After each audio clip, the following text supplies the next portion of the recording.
Hello guys welcome to drone academy. நம்ம இன்னைக்கு இந்த ஜிகே லைவ் டெஸ்ட்ல ஒரு 4 பாடங்கள்ங்க. உற்பத்தி, மொத்த உள்நாட்டு உற்பத்தி, அதன் வளர்ச்சி, தேசிய வருவாய், உணவு பாதுகாப்பு மற்றும் ஊட்டச்சத்து அப்படின்ற ஒரு 4 பாடத்திலிருந்து கிட்டத்தட்ட 50 கேள்விகள் பார்க்க போறோம் கைஸ். ஸோ அந்த 50 கேள்விகளும் ரொம்ப ஈஸியாவும் இருக்கும், கஷ்டமா இருக்கும், மாடரேட் இருக்கும். அதை தாண்டி ஒரு விஷயம் லைவ் ஃபர்ஸ்ட்ல இருந்து கடைசி வரைக்கும் அட்டென்ட் பண்ணுங்க. ஸோ இந்த கடைசி வரைக்கும் நீங்க அட்டென்ட் பண்றதால என்னன்னா நிறைய இன்ஃபர்மேஷன் தெரிஞ்சுக்கலாம். அது இல்லாம கொஸ்டின் எலிமினேஷன் எப்படி பண்றதுன்றது தெரிஞ்சுக்கலாம் கைஸ். ஸ்டார்ட் பண்ணிடலாமா? எல்லாம் ஒரு தம்ஸ் அப் போட்டு வந்துருங்க பார்க்கலாம். Come on guys. 50க்கு எவ்வளோ எடுக்கிறது கமெண்ட் செக்ஷன்ல கமெண்ட் சொல்லிடலாம். உங்களுக்கான முதல் கேள்வி. மொத்த உள்நாட்டு உற்பத்தி தொடர்பான சரியான கூற்றுகளை தேர்வு செய்.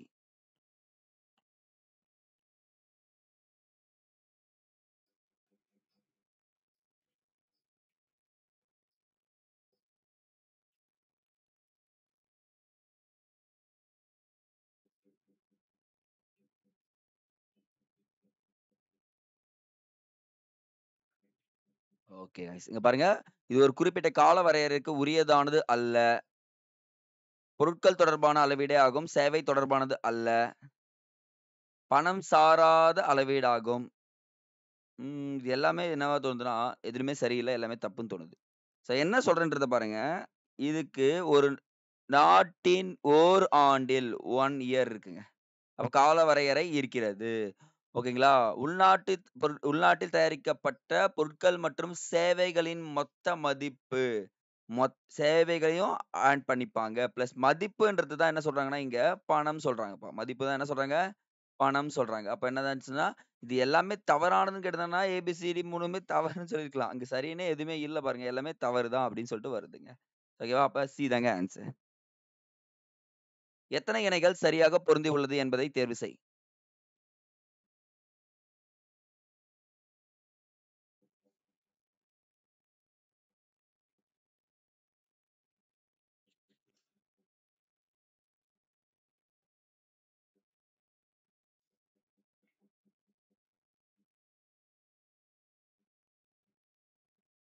ஆப்ஷன் பாருங்க. அ மொத்த உள்நாட்டு உற்பத்தி என்ன வரும்?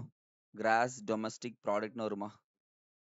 அப்ப ஃபர்ஸ்ட் ஒன் கிடையாது. நிகர நாட்டு உற்பத்தி நெட் நேஷனல் ப்ராடக்ட்ன்னு வரும். மொத்த நாட்டு உற்பத்தி ஜி கிராஸ் நேஷனல் ப்ராடக்ட்டும் வரும். Net national product national product. நிகர உள்நாட்டு உற்பத்தி என்டிபி வரும். கரெக்ட்டுங்களா? அப்ப இங்க என்ன கேட்டிருக்காங்க? எத்தனை இணைகள் சரியாக பொருந்தி உள்ளதுன்னா, 0 இணைகள் சரியாக பொருந்தி உள்ளது. எதுவுமே சரியா பொருந்தல. ஓகேங்களா? அப்ப என்ன அர்த்தம்? 0 இணைகள் சரியாக பொருந்தி உள்ளது அப்படின்னு சொல்லிட்டு நீங்க போட்டாலே போதுமானது. ஆப்ஷன் டி தாங்க கரெக்ட். பயன்படுத்தி செய்கின்ற செயல்பாடு நிலையை டேஷ் என்கின்றோம். கேள்வி தெளிவா புரிஞ்சு ஆன்சர் பண்ண போலாம்.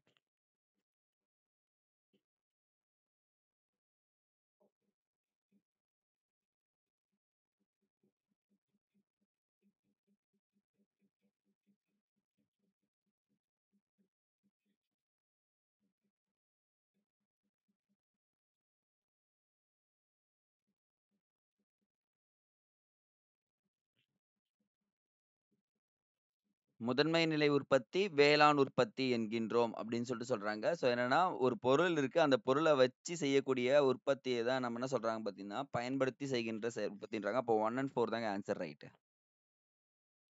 ஸோ இது ஒரு ஸ்டேட்மெண்ட். யார் ஆன்சர் பண்றீங்கன்னு பார்க்கலாம். ஒரு நாட்டில் உள்ள உழைப்பும், முதலும் சேர்த்து அங்குள்ள இயற்கை வளங்களை பயன்படுத்தி பண்டங்கள் மற்றும் பயன்களை பயன்படுத்துகின்றன என்பது கீழ்க்கண்டவற்றுள் யாருடைய கூற்றாகும்?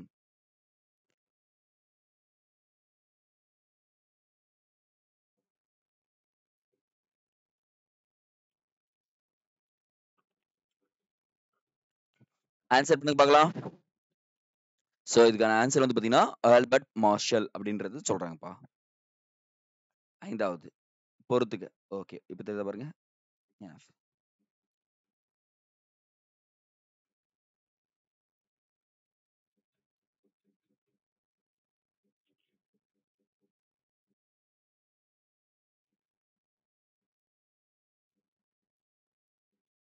இப்ப பாருங்க இங்க, அ மொத்த உள்நாட்டு உற்பத்தி நீங்க எல்லாத்தையும் யோசிக்க தேவையில்ல. சரி எல்லாமே தெரியலன்னு தான் யோசிக்க தேவையில்ல. இங்க பாருங்க, மொத்த உள்நாட்டு உற்பத்தினா இங்க வருது. அப்போ 1 எலிமினேஷன். ஸோ மத்தது எல்லாமே நமக்கு தெரியுமே. நிகர உள்நாட்டு உற்பத்தினா ஜிடிபி மைனஸ் தேய்மானம் தானே. அப்ப என்ன வருது? ஜிடிபி மைனஸ் தேய்மானம்னா 3 வருதா பாருங்க. மொத்த உள்நாட்டு உற்பத்தி இதுன்னு சொல்றாங்க. அப்போ ஃபர்ஸ்ட் ஒன் 3. அப்ப இது எலிமினேஷன். செகண்ட் ஒன் பாருங்க. நிகர நாட்டு உற்பத்தினா ஜிஎன்பி மைனஸ் தேய்மானம். நாட்டு உற்பத்தி அப்போ இந்த இடத்துல செகண்ட். ஓகேங்களா? தேர்ட் தலா வருமானம் நாட்டு வருமானத்தை மக்கள் தொகையால் வகுக்க கிடைப்பது தலா வருமானம் முடிஞ்சிச்சு. ஃபோர்த் ஒன் மதிப்பு. அவ்வளவுதாங்க. அப்ப ஆன்சர் பாருங்க 1 சரிங்க 3 1 4 2 முடிஞ்சு போச்சு. அப்ப ஆப்ஷன் டில இருக்கு. இதுதாங்க நீங்க எலிமினேஷன் பண்ணக்கூடியது. சிக்ஸ்த் ஒன் பிக்யூஎல்ஐ உடைய ஃபுல் ஃபார்ம் கேட்டிருக்கோங்க.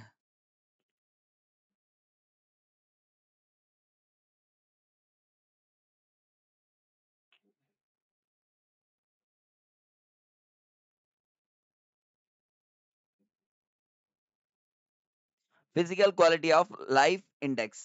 ஓகேங்களா? எல்லாத்துலயும் என்னென்ன இருக்குன்னு பாருங்க. பட் ஆனா ஆப்ஷன் வந்து சி தாங்க கரெக்ட். செவன்த் ஒன் கீழ்கண்டவற்றுள் இரண்டாம் நிலை உற்பத்தியில் அடங்கும் தொழில்கள் எவை?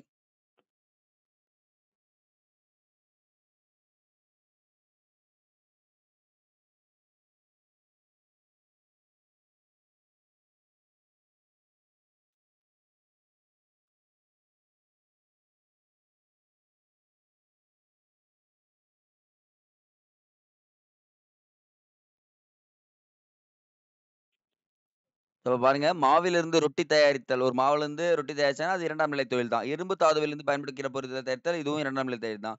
பொறியியல் துறை சார்ந்த தொழில் பணிகளும் வந்து பாத்தீங்கன்னா என்னது? எல்லாம் வரும். அப்புறம் வந்து பாத்தீங்கன்னா போக்குவரத்து வராதுங்க. அப்ப ஆப்ஷன் 1 2 3 தாங்க ஆன்சர் வரும். சரிங்களா? அப்ப டிங்க. சரிவிகித உணவு, பாதுகாப்பான குடிநீர், சுற்றுச்சூழல் சுகாதாரம், ஆரம்ப சுகாதார பராமரிப்பு மற்றும் ஆரம்ப கல்வி ஆகியவற்றிற்கான உடல், பொருளாதார, சமூக அணுகல் என்பது ஊட்டச்சத்து பாதுகாப்பு என்று வரையறை செய்தவர் யார்?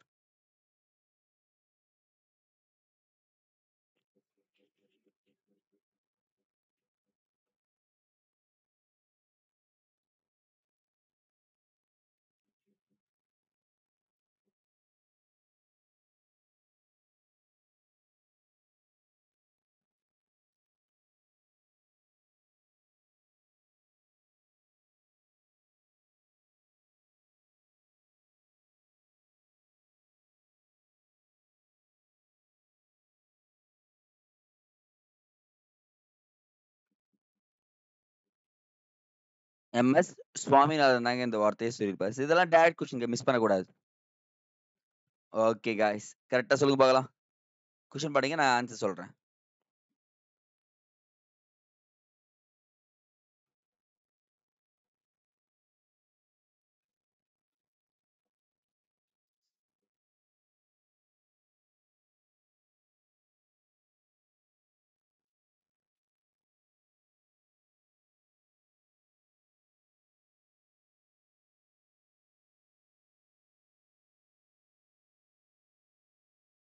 ஒரு ஆண்டில் உற்பத்தி செய்யப்பட்ட மொத்த பொருளும் விற்கப்பட்டால், மொத்த உற்பத்தி விற்பனைக்கு சமமாக இருக்கும். அது கீழ்க்காணும் எந்த சூத்திரத்தின் மூலம் விளக்கப்படுகிறதுன்னு கேட்டாங்கன்னா, உற்பத்தியின் மதிப்பு விலை இன்டு விற்பனை விலை அப்படின்னு சொல்றாங்க. விலை இன்டு விற்பனை விலை அப்படின்னு முடிக்கிறாங்க காய்ஸ். ஸோ அப்ப வந்து பார்த்தீங்கன்னா, விலையும் விற்பனை விலையும் நீங்க என்ன பண்ணலாம்? இன்டு பண்ணீங்கனாலே போதுங்க. உங்களுக்கு உற்பத்தியோட மதிப்பு தெரிஞ்சிரும். ஸோ கொஸ்டின் படிங்க ஆன்சர் சொல்றேன்.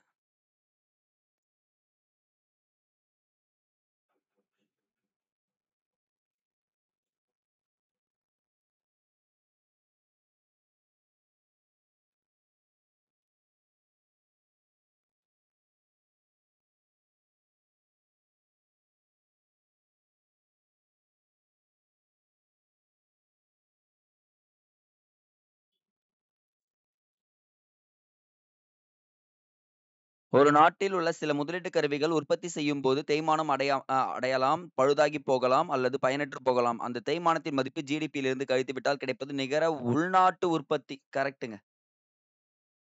ஒரு ஆண்டில் ஒரு நாட்டில் உற்பத்தி செய்யப்பட்ட இறுதிநிலை பண்டங்கள் மற்றும் பணிகளின் மொத்த சந்தை மதிப்பை நான் என்ன சொல்றேன்?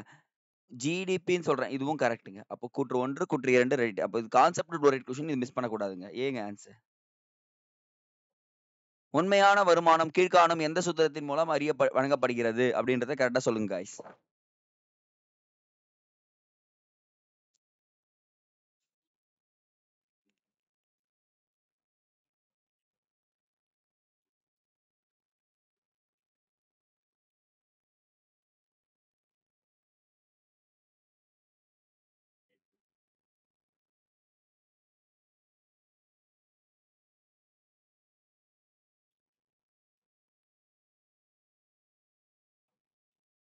உண்மையான வருமானம் நடப்பு விலையில் தேசிய வருவாய் டிவைடட் பை P1 P0 அப்படின்னு ஞாபகம் வச்சுக்கோங்க. கண்டிப்பா இந்த மாதிரி கொஸ்டின்ஸ் எல்லாம் கேட்பாங்க. ஸோ இதை நோட் பண்ணி வைங்க. இது கான்செப்டோட கொஸ்டின்ங்க. தேசிய வருவாய் கணக்கிடும் போது கீழ்காணும் எது சாத்தியமாகிறது?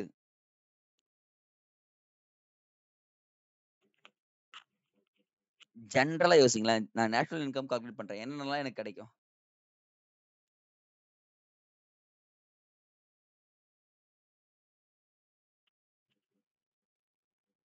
அவ்வளவுதான் கைஸ். உற்பத்தி, வருமானம், செலவு இது எல்லாமே ஈக்குவல்ல கிடைக்கும். ஓகே இதெல்லாம் ஆயிருக்கு அப்படின்னு பிளஸ்ல தெரிஞ்சிருக்க முடியாது உங்களால. எல்லாமே நம்ம என்ன தெரிஞ்சுக்கலாம், ஈக்குவல்ல தெரிஞ்சுக்கலாம் அப்படின்னு சொல்லிட்டு சொல்றாங்க கைஸ். அவ்வளவுதான். கீழ்காணும் கூற்றுகளில் எது சரியானது? ரொம்ப ரொம்ப இம்பார்ட்டன்ட் கைஸ்.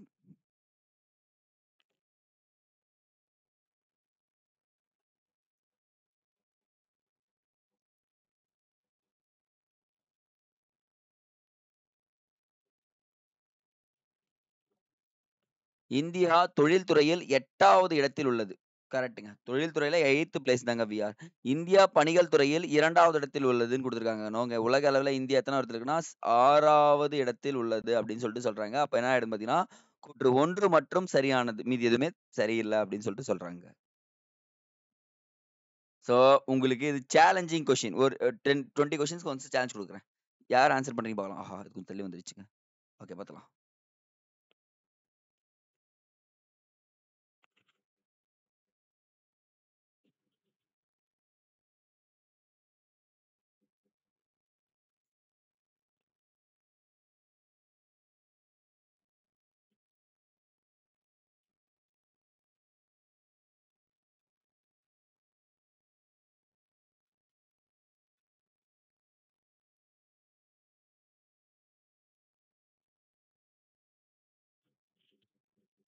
சோ, இது ஒரு ஃபார்முலாவோட கரெக்ட்டான ஆன்சர் மட்டும் சொல்லிடுறேன். நீங்க என்ன பண்ணணும் பார்த்தீங்கன்னா, இத மட்டும் வீட்ல போயிட்டு நெறைய டைம் படிங்க.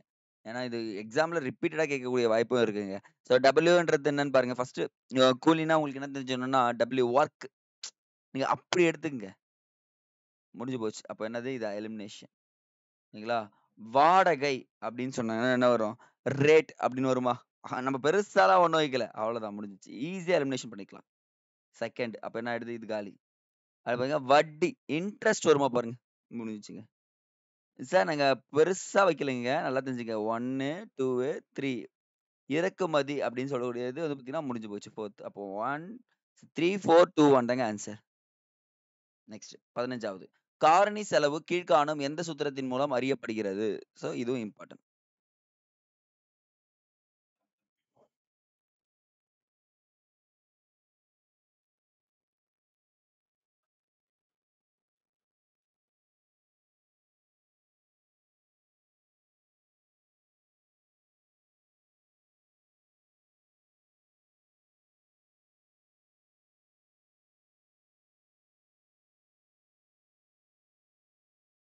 சந்தை விலை மைனஸ் மறைமுக விலை உதவித்தொகை அப்படின்னு சொல்லிட்டு முடிக்கிறாங்க. அப்ப ஆப்ஷன் ஏ தாங்க இதுக்கு சரியான பதில். PQLI physical quality of life index என்பதை எதை கணக்கிட தேவையான கீழ்கண்டவற்றுள் எதுன்னு சொல்றாங்க. சோ எதெல்லாம் கணக்கிடுறாங்க பிக்யூஎல்ஐல? ரொம்ப ரொம்ப இம்பார்ட்டன்ட்ங்க. Physical quality of life இண்டெக்ஸ்ன்றது.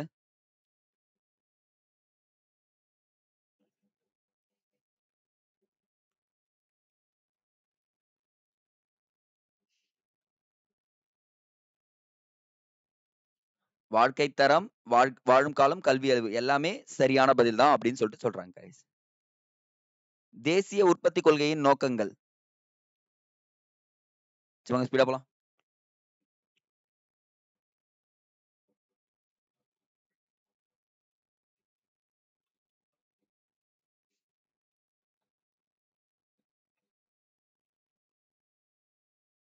So தேசிய உற்பத்தி கொள்கையின் நோக்கங்கள் வந்து பார்த்தீங்கன்னா, 2020ஆம் ஆண்டுக்குள் 100 மில்லியன் கூடுதல் பணிகள். கரெக்ட். மொத்த உள்நாட்டு உற்பத்தியில் துறையின் அதிகரித்தல்.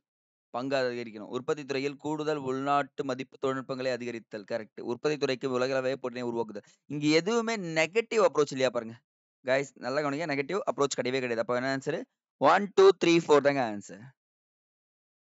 ஜிடிபி குறைப்பான் கீழ்கண்ட எந்த சூத்திரத்தின் மூலம் அறியப்படுகிறது? கண்டிப்பா நீங்க இந்த டைம் இந்த ஃபார்முலாலாம் படிச்சுட்டு தான் போயாகணும்.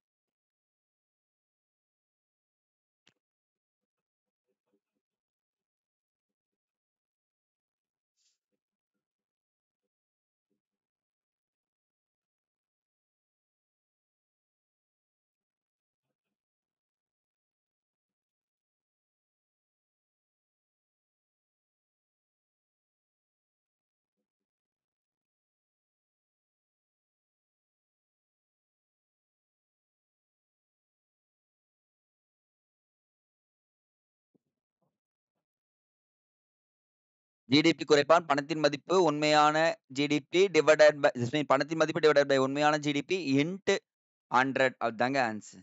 சரிங்களா? இந்த இடத்துல நெறைய இடத்துல நீங்க டிவைடட் பை பார்க்கலாங்க. அதுதான் ஆன்சர் சொல்லுவாங்க. 19 தமிழ்நாட்டில் பல பரிமாண வருமான குறியீட்டில் முதல் 5 மாவட்டங்கள். ம். சேலஞ்ச் பண்றேன்.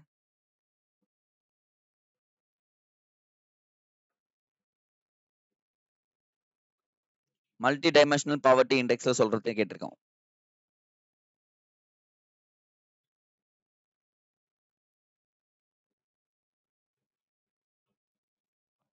ரைட் தாங்க. Kanchipuram first, Chennai second, Cuddalore third, Coimbatore fourth, Nagapattinam fifth. 1, 2, 3, 4 தாங்க. டைரக்ட்டா குடுத்துருக்கேன். புக்ல இருக்கு. போய் பார்த்துக்கங்க.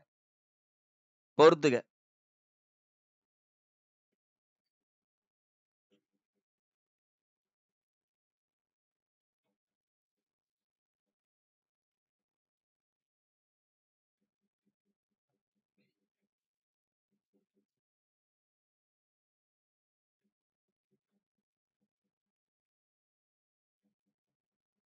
ஈஸியா தானே இருக்கு. ஜிடிபியின் மதிப்பை அளவிடுவது வந்து பார்த்தீங்கன்னா, மத்திய புள்ளியியல் அமைப்புன்னு சொல்றாங்க ஃபர்ஸ்ட்டு. முதன்மை துறை வந்து பார்த்தீங்கன்னா, காடுகளை வளர்த்தல்ன்னு சொல்லுவாங்க. 2ஆம் நிலைத்துறை ஆட்டோமொபைல்ஸ்ன்னு சொல்லுவாங்க. 3ஆம் நிலைத்துறை வர்த்தகம் அப்படின்னு சொல்றோம். அப்ப பார்த்தீங்கன்னா 2, 1, 3, 4 தாங்க. ஏ தாங்க ஆன்சர் ரைட்டு. இந்தியாவில் 15 வயதுக்கும் அதற்கும் மேலும் உள்ள மக்கள் தொகையில் கல்வி அறிவு பெற்றவர்கள் எத்தனை சதவீதம் உள்ளனர்? அப்படின்னு சொல்லி கேட்டிருக்கோம்.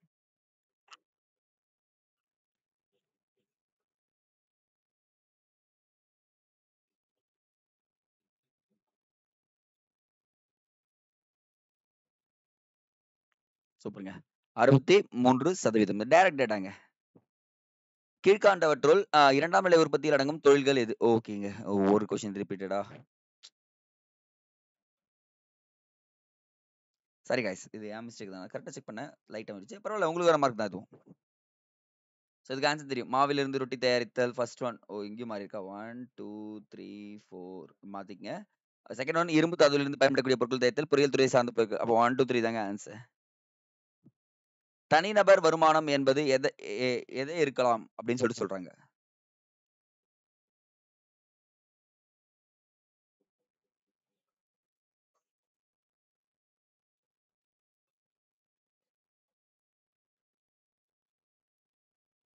வட்டியாகவோ, வாரமாகவோ, கூலியாகவோ இது 3மாகவே இருக்கிறது தனிநபர் வருமானம் அப்படின்னு சொல்றாங்க. ஆப்ஷன் டி தாங்க கரெக்ட். குறைந்தபட்ச ஆதரவு விலை குறித்து பின்வரும் கூற்றுகளில் சரியானவற்றை தேர்ந்தெடு.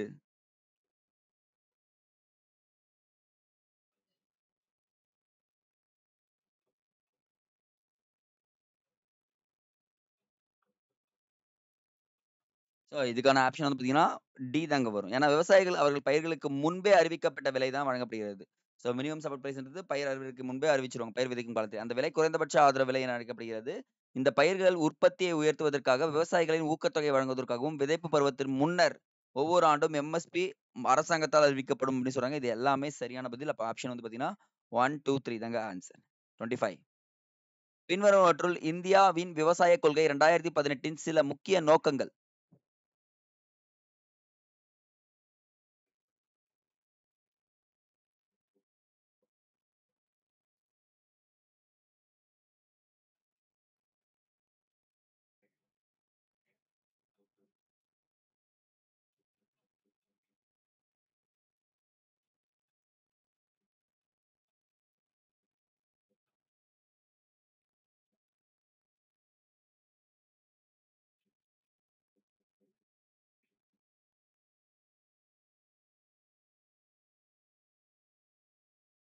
ஸோ இதுல வந்து பாருங்க, உள்ளீடு உற்பத்தியை உயர்த்துதல், ஏழை விவசாயிகளின் நலன்களை பாதுகாத்தல், விவசாயத்துறையை நவீனமயமாக்குதல், விவசாய பொருட்களின் ஏற்றுமதி அதிகரித்தல் கிடையாது. தன்னிறைவு அடைதல். தன்னிறைவு அடைதல் அப்படின்னு சொல்லிட்டு வந்திருக்கணும். அப்போ ஆப்ஷன் ஏங்க 1, 2, 3 தாங்க ஆன்சர் சரி. ஜிடிபி பற்றி கூற்றுகளில் எது சரியானது?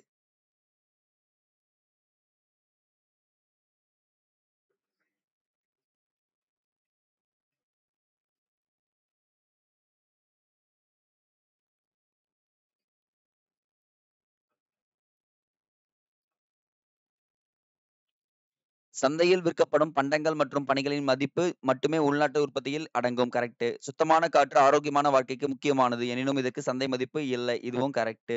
அப்ப 2 கூற்றுகளும் சரியானது அப்படின்னு சொல்லிட்டு வராங்க. இது கான்செப்ட் ரிலேட்டட் கொஸ்டின்ங்க. இந்தியாவில் 5 வயதுக்குட்பட்ட எத்தனை சதவீத குழந்தைகள் ஊட்டச்சத்து குறைபாடுடன் உள்ளனர்?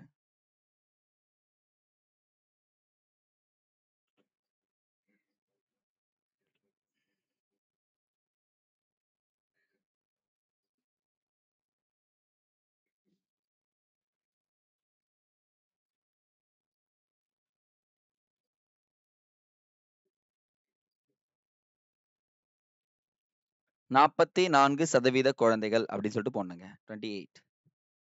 செலவிட தகுதியான வருமானம் என்பதை கீழ்க்கண்டவற்றுள் எவ்வாறு குறிப்பிடலாம்?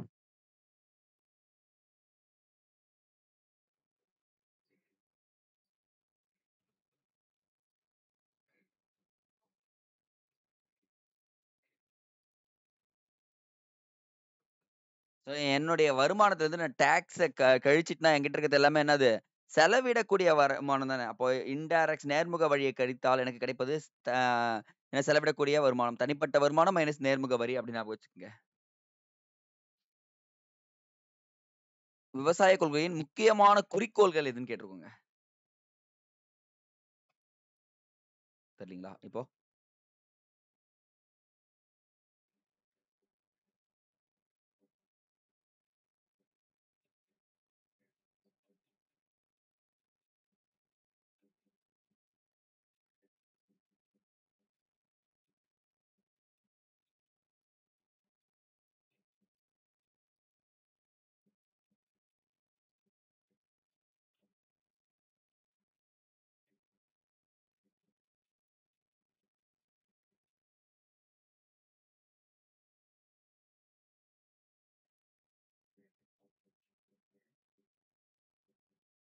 ஒண்ணும் இல்ல. சுற்றுச்சூழல் சீரழிவு குறைத்தல் அப்படின்றத ஞாபகம் வச்சுக்கங்க இந்த இடத்துல. ஏன்னா இந்த இடத்துல அதிகரித்தலும் குடுக்கல நானு. குறைத்தலும் குடுக்கல. அப்ப நான் என்ன பண்ணலாம்? குறைத்தல்னு மட்டும் ஞாபகம் வச்சுக்கங்க போதும். அப்ப என்ன பாருங்க? உள்ளீடுகள் உற்பத்தி திறனை உயர்த்துதல். ஒரு ஹெக்டேருக்கு மதிப்பு கூட்டப்பட்டவை. ஏழை விவசாயிகளின் நலன்களை பாதுகாத்தல். விவசாயத் துறையில் நவீனமயமாக்குதல். சுற்றுச்சூழல் சீரழிவை குறைத்தல். தடுத்தல் அப்படின்னு வச்சுக்கணும். அப்புறம் அதிகார தரவுகளை நீக்குதல். அப்போ 1, 2, 3, 4, 5, 6 தாங்க ஆன்சர். கொள்கைகள் எப்பவுமே இன்ஃபர்மேஷனா எடுத்துக்கணும்.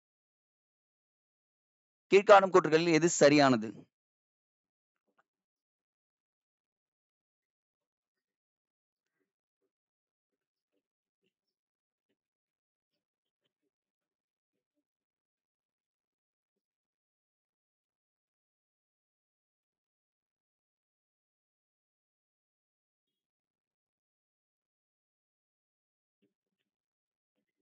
தனிநபர் வருமானம் என்பது தேசிய வருமானத்துக்கு சமமாக இருக்காது. கரெக்ட்.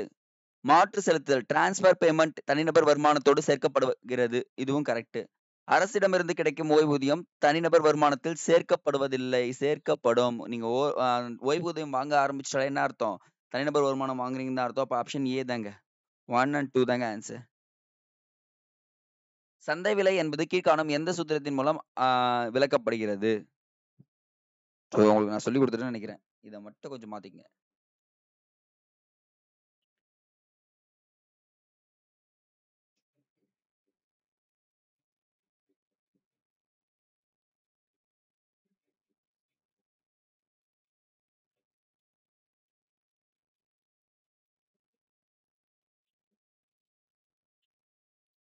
சந்தை விலை, காரணி செலவு, உதவித்தொகை அப்படி சொல்றாங்க. மைனஸ் உதவித்தொகை. இது டைரக்ட் கொஸ்டின்ங்க. மேட்ச் பண்ணுங்க பார்க்கலாம்.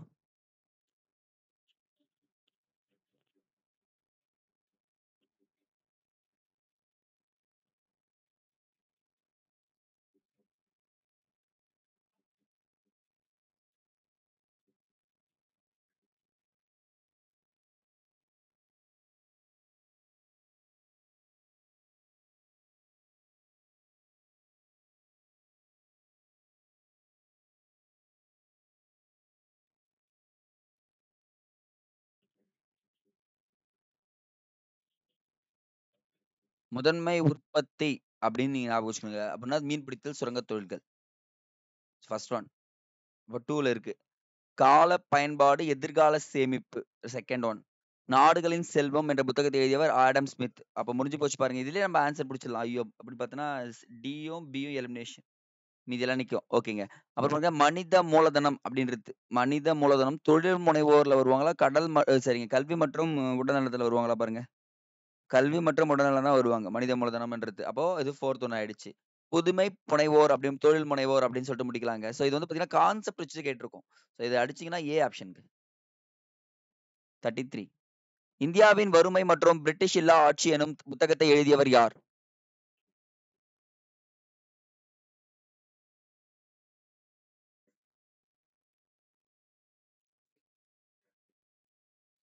தாதாபாய் நவ்ரோஜி. இது direct கொஸ்டின்ங்க.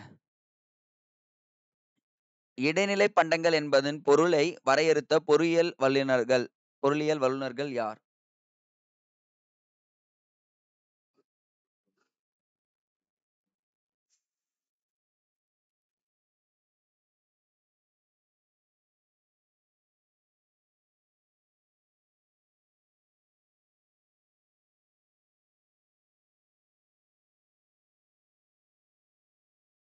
1 and 2ங்க. Liquor Kovan, Alex டப்ராக் அப்படின்னு சொல்லக்கூடியவர் மட்டும் தான் சொல்லியிருப்பாங்க. சோ அப்போ 1 அண்ட் 2 மட்டும் தாங்க ஆன்சர். 35. தேசிய வருவாய் அளவிட பயன்படும் முறைகளுள் தவறானது எது?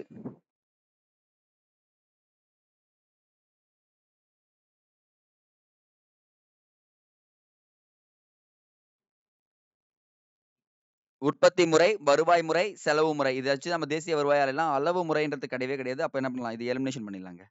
36. இந்திய நாட்டின் மொத்த உள்நாட்டு உற்பத்தியில் பெரும் பங்கு வகிப்பவை எந்த துறையின் மூலம் கிடைக்கிறது?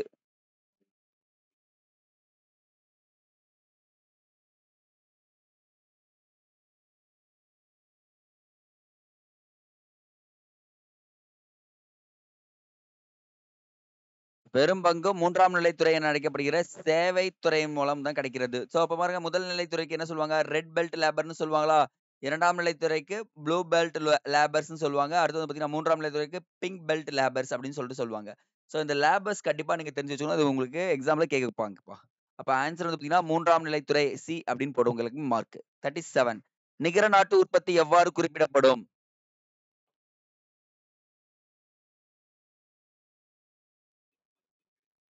ஓ! இதெல்லாம் போன டைமே எக்ஸ்பிளைன் நெறைய பண்ணிட்டேன்ல. அதனால நீங்க ஈஸியா போட்டுருவீங்க.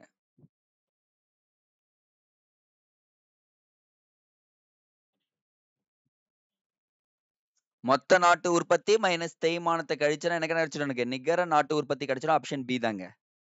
38. கீழ்க்காணும் கூற்றுகளில் எது சரியானதுன்னு கேட்டிருக்குங்க.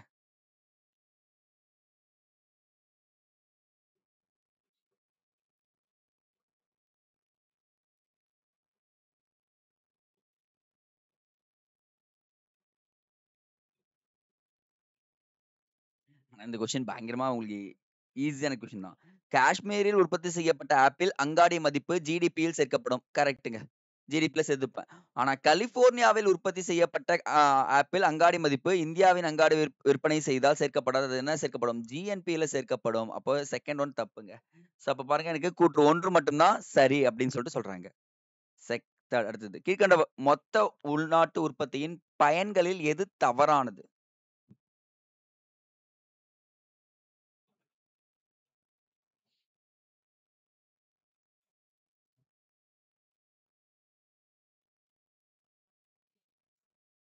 சோ பணவீக்கம், பணமாற்றம் சிக்கல்கள் பற்றி அறிய உதவுகிறது. கரெக்ட். வாங்கும் திறனை மதிப்பீடு செய்வதற்கு உதவுகிறது. கரெக்ட். உலகின் வளர்ந்த நாடுகளுடன் ஒப்பீடு செய்வதற்கு பயன்படுகிறது. இதுவும் கரெக்ட். தனியார் துறை பற்றி அறிந்து கொள்ள பயன்படுகிறது கிடையாதுங்க. என்னது? பொதுத்துறையை பற்றி அறிந்து பயன்படுகிறது அப்படின்னு சொல்றாங்க. பப்ளிக் செக்டார்ன்றது அப்ப ஆப்ஷன் டி தாங்க. நிகர தேசிய உற்பத்தி கீழ்காணும் எந்த சூத்திரத்தின் மூலம் அறியப்படுகிறது?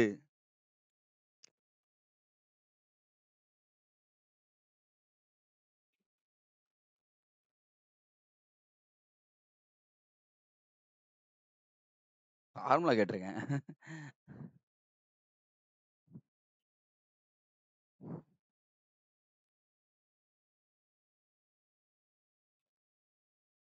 Net national product, cross national product minus தேய்மானம். இதான் நிகர தேசிய உற்பத்தி ஆப்ஷன் சிங்க. 41. உழைப்பு குறித்து கூற்றுகளில் தவறானதை தேர்ந்தெடு.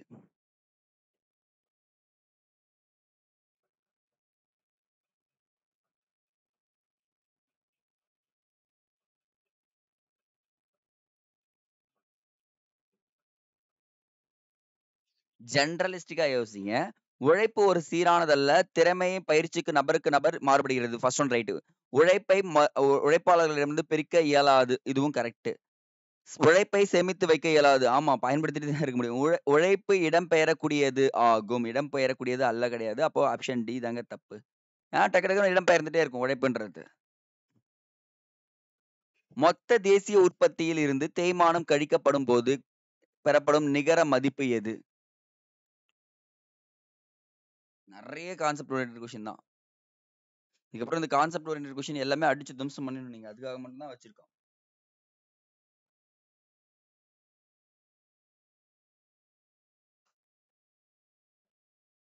இதெல்லாம் நேரத்துல வந்துட்டு இருக்கணும். நிகர தேசிய உற்பத்திங்க. சரியான விடையை தேர்வு செய். டைம் தரேன்.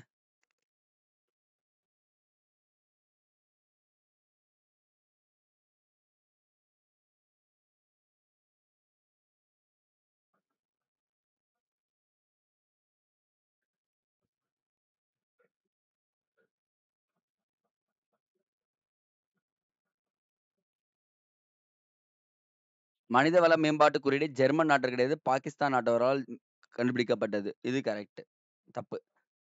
மனித மேம்பாட்டு குறியீடு அறிமுகம் செய்யப்பட்டது 90. இது கரெக்ட்டுங்க. மொத்த தேசிய மகிழ்ச்சி நேபாள் அரசர் கிடையாது. பூட்டான் அரசர். பூட்டான் வந்திருக்கணும். அப்ப இது தப்புங்க. மொத்த மகிழ்ச்சி குறியீடு என்ற வார்த்தையை உருவாக்கிய பூட்டான் மன்னர் ஜிகாமே வாங்கே வாசு. இதுக்கு வாங்கே கரெக்ட்டுங்க. சிங்கே வாசு. அப்போ 2 அண்ட் 4 மட்டும் தாங்க ஆன்சர் ரைட். சோ நீங்க என்ன பண்ணணும், HDIயும் இந்த மொத்த GNHயும் நீங்க என்ன பண்ணணும், போய் ஃபுல்லா ரீட் பண்ணீங்க. இதுதான் உங்களுக்கு பயன்படும். மொத்த தேசிய மகிழ்ச்சியின் 4 தூண்களாக கருதப்படுவற்றுள் தவறானது எது?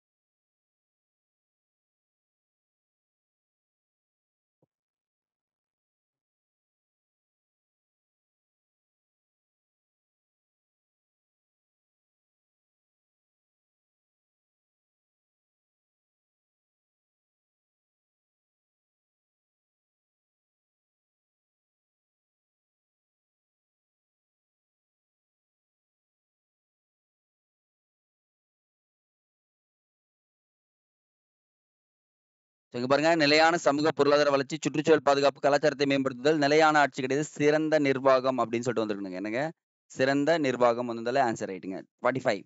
தவறான இணையை கண்டறிக.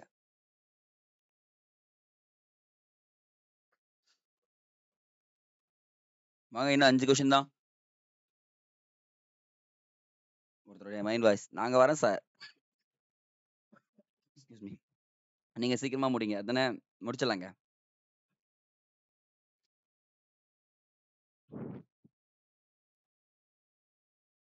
உயர் வறுமை மாவட்டங்கள் 60% 70% வரை இருக்கும். மிதமான ஏழை மாவட்டங்கள் வந்து பார்த்தீங்கன்னா 30 40 கிடையாது. குறைந்த அளவிலான 50% அப்படி சொல்றாங்க. இப்ப 50 60 தான் இது சொல்லியிருப்பாங்க. செகண்ட் ஒன் தப்பு. Third one right. அப்போ 1 அண்ட் 3 மட்டும் ஆன்சர் ரைட்டுங்க. 46வது.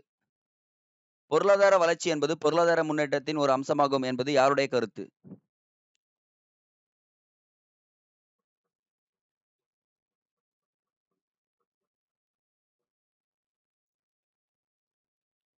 அமர்த்தியா சென்.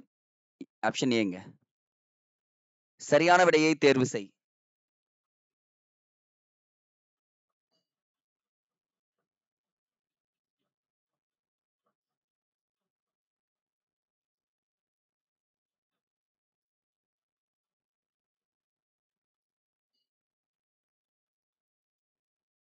பாருங்க, வேளாண் துறை என்பது முதன்மை துறை என அழைக்கப்படுகிறது. எடுத்துக்காட்டு மீன்பிடித்தல், சுரங்கம். 2ஆம் நிலைத்துறை என்பது 2ஆம் நிலைத்துறை தொழில்துறை என அழைக்கப்படுகிறது. எடுத்துக்காட்டு மட்டும் தப்பா இருக்கு. அப்ப இது ஆப்ஷன் பி தப்பு.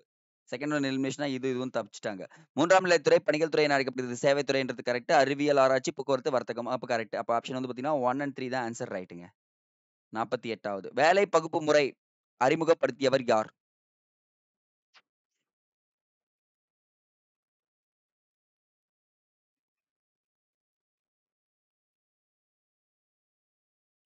ஆடம் ஸ்மித்துங்க. ஸோ பாருங்க இவருக்கு நெறைய பேருங்க. வேலை பகுப்பு முறையின் தந்தை, முதலாளித்துவத்தின் தந்தை, ஓகேங்களா? பொருளியலின் தந்தை, சரிங்களா? Macro economic father of macro economic அப்படின்னு சொல்லிட்டு சொல்லுவாங்க. இவர் தான் வந்து பார்த்தீங்கன்னா, 1774ஆம் ஆண்டு நாடுகளின் செல்வம் என்ற புத்தகத்தை எழுதியிருப்பார். ஸோ இத தான் சொல்லியிருப்பாங்க. ஸோ காலனி செலவில் என்என்பி எவ்வாறு வழங்கப்படுகிறது?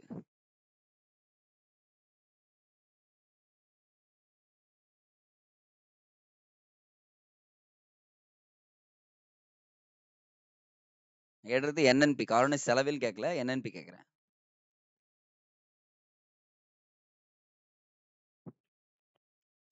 சந்தை விலையில் என்என்பி மறைமுக வரி மைனஸ் பிளஸ் மானியம் அப்படின்னு சொல்லிட்டு சொல்றாங்க. அப்ப ஆப்ஷன் ஏ தாங்க correct. Comment guys, last but not least எப்பவுமே போல தான். தேசிய உணவு பாதுகாப்பு சட்டம் எத்தனை சதவீத நகர்ப்புற குடும்பங்களையும் மற்றும் எத்தனை சதவீத கிராமப்புற குடும்பங்களையும் உள்ளடக்கியது? எதிர்பார்க்கல.